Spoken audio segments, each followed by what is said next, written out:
ఇవాళ నేను పేపర్లో చూస్తారు బండి సంజయ్ గారు రేవంత్ రెడ్డి గారు కౌలించుకుని మాట్లాడుతున్నారండి ఒక మీటింగ్లో. అలాగా అంటే నేను స్టన్ అయిపోయా. ఇద్దరు మిగతా అంటే మేము ఆంధ్రప్రదేశ్లో చూసిన గొడవల్లో అసలు ఆ నాయకుడు ఒక పార్టీ నాయకుడు వస్తే ఒక పార్టీ నాయకుడు అలా అటొకళ్ళు ఇటొకళ్ళు అండి మాట్లాడిన అంటే పరిస్థితి లేదు. ఎడమొహం పెడమొహం. ఇదివరకు ఏంటంటే ఫ్రెండ్స్ లాగా ఉండేవారండి, చాలా సహాయం కూడా చేసుకునేవారు.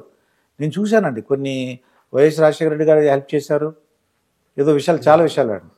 అంటేనండి ఇవన్నీ కూడా అంటే ఆ రకమైన వ్యక్తిత్వం నాయకుల్లో కనుక కనిపిస్తే సమాజంలో అలజడి ఇలాంటివన్నీ కూడా తగ్గుతాయి. నాయకులు కలిసి ఉన్నారనుకోండి, కలిసి అంటే వాళ్ళిద్దరూ కూర్చుని భోజనం చేయక్కర్లేదు. అవునండి, మంచి మాట మాట్లాడుకున్నప్పుడు గౌరవంగా మాట్లాడడం తర్వాత ఏది ఒప్పు ఏది రైటు ఏది కరెక్ట్ చెప్పుకోవడం తప్పేమో సరే దాంట్లో చేయాలండి. ఎందుకంటే ప్రభుత్వానికి రాజ్యాంగం వచ్చింది 5 సంవత్సరాల కాలం.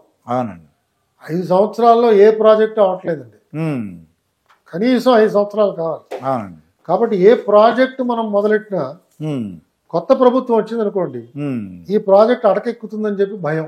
అది కాబట్టి ప్రతివాడు మేఘాల మీద ఈ ప్రాజెక్టు పూర్తి చేయడానికి ప్రయత్నం చేయడం, నాసిరకం పదార్థాలు వాడటం, పూర్తిగా డిజైన్ ప్రకారంగా కట్టకపోవడం, ఇలాంటి సంఘటనలు మనం చూస్తున్నాం.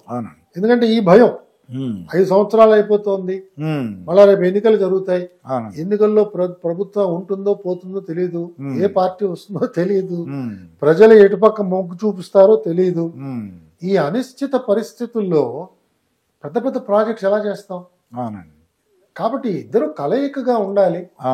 ఆ ప్రాజెక్టు ఇది మంచిదే, మలానా ఇరిగేషన్ ప్రాజెక్టు పోలవరం ఉదాహరణకి ఇది ప్రాజెక్ట్ చాలా అవసరము, నేను సమర్థిస్తున్నాను అని ఒకవేళ ఇద్దరు అనుకున్నారు అనుకోండి, సమర్థించిన తర్వాత ప్రాజెక్టు నిర్మాణంలో కనుక ఈ ప్రభుత్వం లోపాలు కనుక చూపించింది అనుకోండి, అప్పుడు ఇతను దాన్ని చూపించి నేను ఆమోదం చెప్పాను, పోలవరం మంచిదని చెప్పాను, కట్టమనే చెప్పాను నేను, కానీ చూడండి ఎలా చేశాడు, కాబట్టి ఇతను పనికిరాడు ఈ స్థానంలో కూర్చోడానికి, నాకు ఓటు వేయండి అని చెప్పడంలో ఔచిత్యం ఉంటుంది. కానీ ఏది తలపెట్టినా దానికి అడ్డుపడటం, ఏ ప్రాజెక్టు అవ్వకుండా చేయడం, దీనివల్ల రాష్ట్రానికి ఏ రకమైన సంకేతాలు వెళతాయి, ఏ విధంగా ప్రజలకు అభివృద్ధి ఫలాలు అందుతాయి, ఇది మనం ఆలోచించాలి.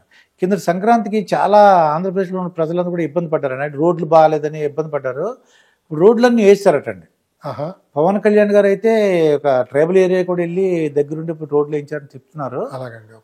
నిజంగా అది ఆ రోడ్లు ఎందుకు వేయలేదు జగన్మోహన్ గారు అనిపిస్తుంది అప్పుడప్పుడు అండి. నాకు చిన్నదే కదా, ఒక 800-1000 కోట్లు రోడ్లు రిపేర్ చేస్తే ఎంత పేరు వచ్చును అని, మరి ఎందుకు ఆయన మరి చేశారో ఇప్పటికీ నాకు అర్థం వస్తారు. ఆయన ఆ చిన్న విషయం ఇవన్నీ ఉంటాయండి కొన్నిసార్లు తప్పిదాలు, ఎలాంటి వాడైనా సరే చాలా చాలా కొట్టొచ్చినట్టు కనిపించే నిజాలు వాళ్ళకి కనిపించవు.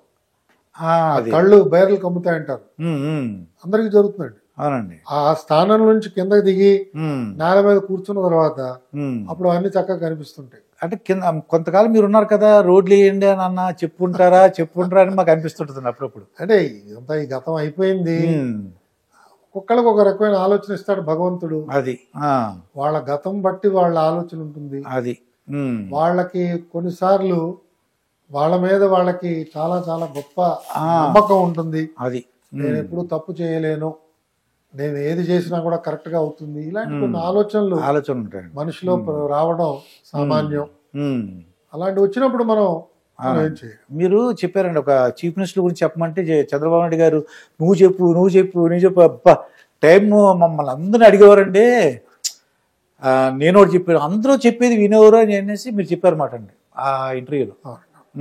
అంటే అలా తెలిస్తే మీరు ఒక ఐడియా అవ్వచ్చు, ఇంకొక ఐడియా అవ్వచ్చు. అలాగా అవునండి, అంటే సలహా సంప్రదింపులు అన్నది ప్రజాస్వామ్యంలో చాలా కీలకం. అవునండి, ఎందుకంటే అన్నీ ఆయన తెలియకపోవచ్చు కదా. ఇప్పుడు తిరుమల తిరుపతి క్షేత్రం తీసుకోండి, గౌరవ ముఖ్యమంత్రి గారికో లేదా గౌరవ ఉప ముఖ్యమంత్రి గారికో లేదా చైర్మన్ టీటీడీకో అన్ని విషయాలు అలా తెలుస్తాయి. అవునండి, తెలియదు.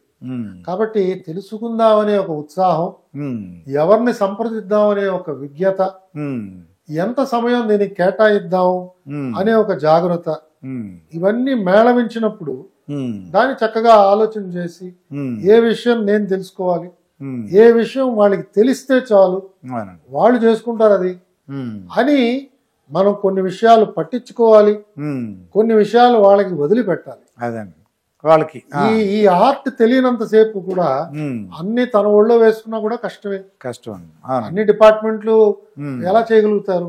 కాబట్టి అక్కడ పెట్టిన వ్యక్తుల యొక్క పనితీరు ఎలా ఉన్నది, వీళ్ళని నమ్మగలవా లేదా, అది జాగ్రత్తగా బేరీజ్ వేసుకుని అన్ని జాగ్రత్తగా చూసుకుని ఒకసారి అక్కడ కూర్చోబెట్టిన తర్వాత వాళ్ళకి నమ్మకం కలిగించేటట్టుగా చేస్తే కొంతమంది ఆ విధంగా మంచి ఫలితాలు వాళ్ళు చవి చూశారు.